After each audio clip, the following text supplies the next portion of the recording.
Hey guys, how you all doing today? And today we're watching Hannibal episode 10 of the first season. In the last episode, it was pretty much confirmed that Abigail played a part in helping her dad, Gary Jacob Hobbs, to commit these deeds or crimes. And she was the bait and she lured these girls in, and there was a flashback towards the end. And yeah, and a lot of things happened in the last episode. You had Will, he pretty much found out that it was indeed Abigail who killed Nicholas Boyle. Hannibal manages to convince him that it was self-defense and it's in the best interest of Abigail to not go to Jack, because if he goes to Jack, it is pretty much the end of Abigail in terms of, her freedom and her life. It was a very intense episode. You had Lance Hendrickson in the last episode play the 70-year-old killer who it was a cool little scene to have Lance Hendrickson and Bishop himself in the scene with Will and Jack. And yeah, what I like about these episodes is obviously you have a case as a subplot, like a different case each episode, while continuing the story of Hannibal, Will, Jack, Elena, and Abigail all together, and obviously other characters too. It's a format that's used in different in other shows, but this show is like it's so different. Lack of a better word to use, it's so different and so psychologically crazy. It's all over the place, and for me, it's like it's not a simple road. It's like different ways to get around it. It's crazy, Obviously, 10 episodes, 9 episodes in, we were just told, confirmed that Abigail was indeed a part of this, and after 9 or 8 episodes, debating was she just just a victim of circumstance, a victim of wrong place at the wrong time, being the wrong family. But yeah, a huge element of the last episode and the last all of the season so far is Will. Will is hallucinating. He's imagining stuff. He's he's going to places without even knowing. He was, you know, psychologically he's getting worse and worse. And this job of being an FBI profiler, it's killing his psyche. And Hannibal knows this. These two, I got the impression in the movies that they were friends before Hannibal was caught, but their relationship in this season, in this show so far, has been fantastic because they are different, but they resonate with each other, and that's for different reasons. And obviously in the first episode, I remember, or might be the second episode, when he said, "I don't find it very interesting," and Hannibal says that will soon change, and he was not wrong. And yeah, I'm interested to see where this goes because now Will knows about Abigail in terms of Nicholas Boyle's death, and Jack is still onto Abigail, and he was pressing her when he found the body of Nicholas. She's planning to write a book with Freddie Lowndes, which is hilarious, and Freddie Lowndes pretty much thinks that she is guilty. Obviously, writing this book is against the wishes of Hannibal and Will, and she dug up the body of Nicholas, which pissed off Hannibal. Hannibal doesn't know if he can trust her. So without further ado, let's fucking do this, boys and girls. 3, 2, 1, go. I don't know who this is. Some check. Someone in that shed. I don't trust this. I didn't trust that shot. It's a shot of that shed on purpose. Maybe it's Shrek, I don't fucking know. I could see a Shrek and Hannibal crossover, to be honest with you. Was that shed open earlier? Or just? That shed wasn't open, just. That wasn't. Oh dear. Dylan, drink if you think this lady's gonna die. I'm gonna drink. Yes, she's gonna die. She is gonna die. She is gonna die. I'm not celebrating it, but I just know it. Whoa. How the fuck that? Oh shit. Someone was on your roof, lady.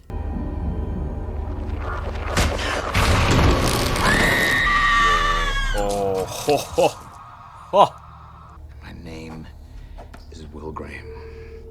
A simple reminder. A handle to reality for you to hold on to. I know you're alive. Oh. Oh, oh, oh. Do you know, as a criticism for the movie of Red Dragon, they don't really delve that deep into his psyche as much as they do in this show. Granted, they have more time to dive through this, but you get a more better perspective of how he feels, relates to the killer and the victims in this show compared to the movie of Red Dragon with Edward Norton. What? Is it something else? He just thinks it's a fish.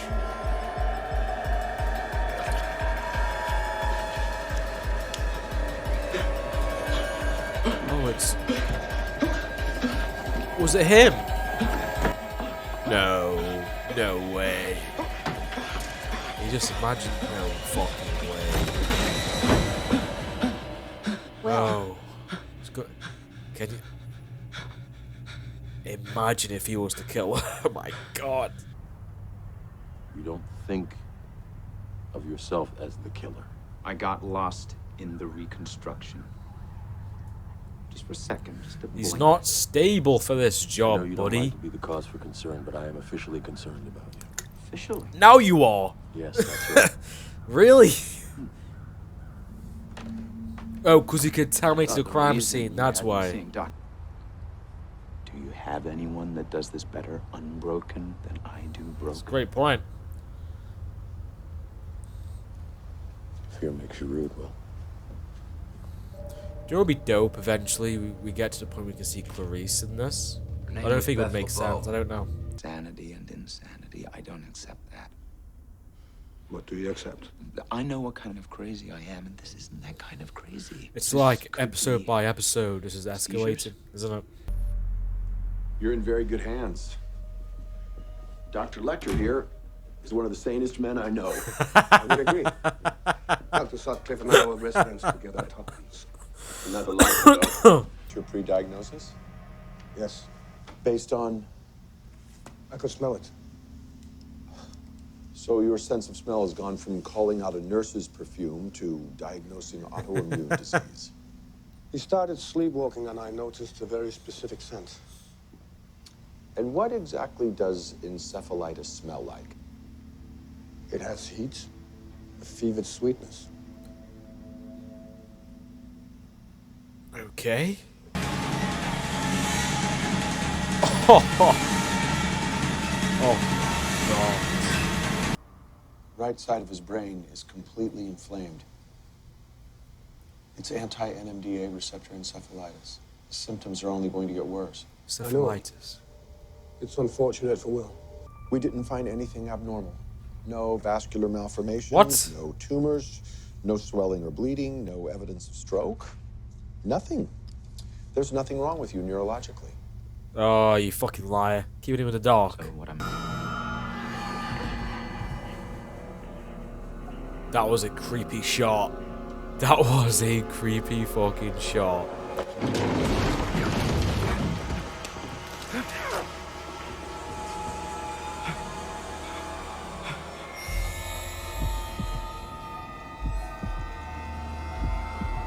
Oh, God, Will.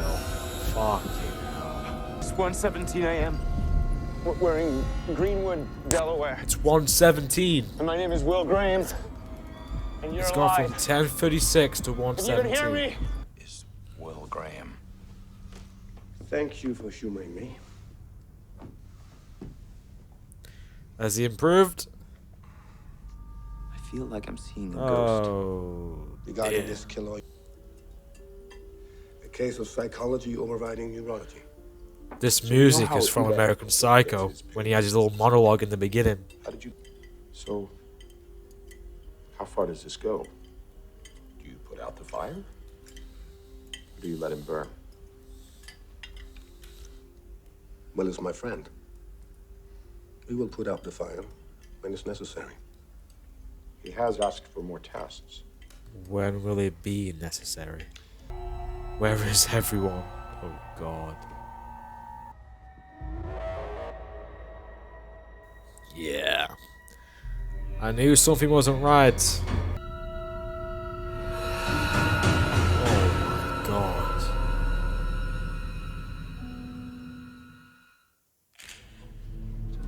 What the fuck? I didn't expect him to bite the dust that quick. Your army of dogs can detect something. Under your bed. Is she under your bed?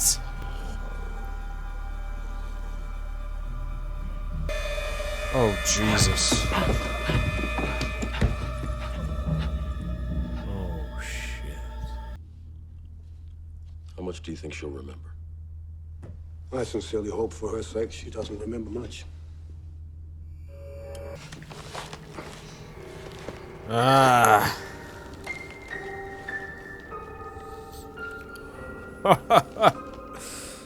Back at it again.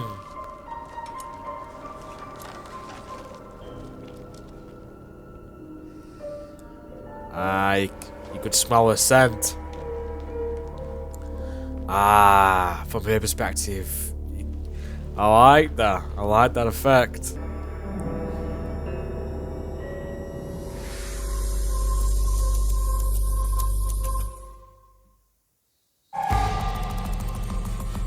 And that was episode 10 of the first season. And I'm sure you guys will clarify certain things, but I am confused with the motivation of Hannibal. At times, you think Hannibal wants Will to get better, wants to help Will, and sometimes it feels like he wants to create more problems for Will. So he and Sutcliffe, I forgot his name, the other guy, agreed, the neurologist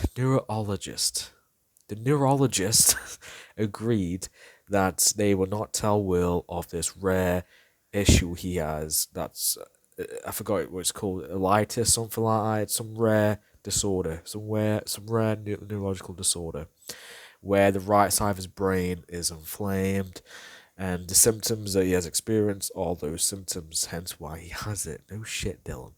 And they agreed not to tell him, and it's interesting because that dinner scene he has with the neurologist about how are you going to let him burn because by not, telling him, or were you just going to, get rid of the fire? And Hannibal says he will do it when necessary, and because he's his friend. And not like 5 minutes later, he kills the neurologist, and it's just interesting the motivation of Hannibal. It's all over the place, or maybe I'm not understanding his motivation. But yeah, at times I think he's helping him, and at times I think he's causing more issues.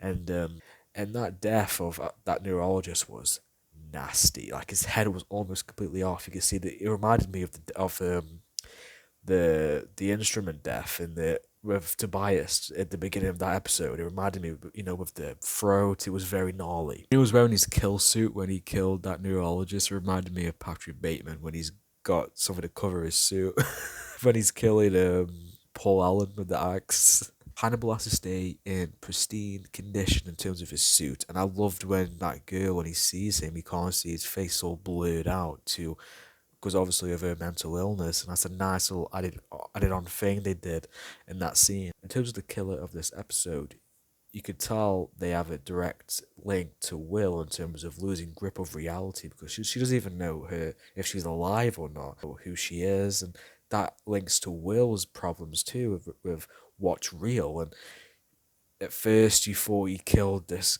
woman in the beginning, and that first 5 minutes was done very well. You could tell it reminded me of something you see in a horror, like an actual full-on horror movie.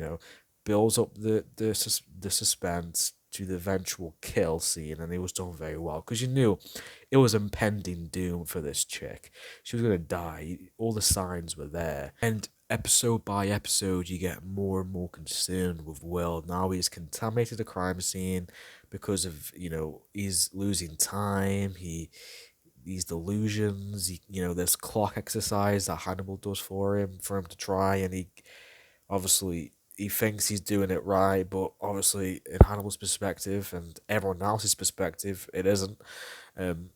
Yeah, I feel like it's going to get to a point where Will is completely unstable, like completely, like he's gone too far. And this episode, it's got to a new level now of just craziness.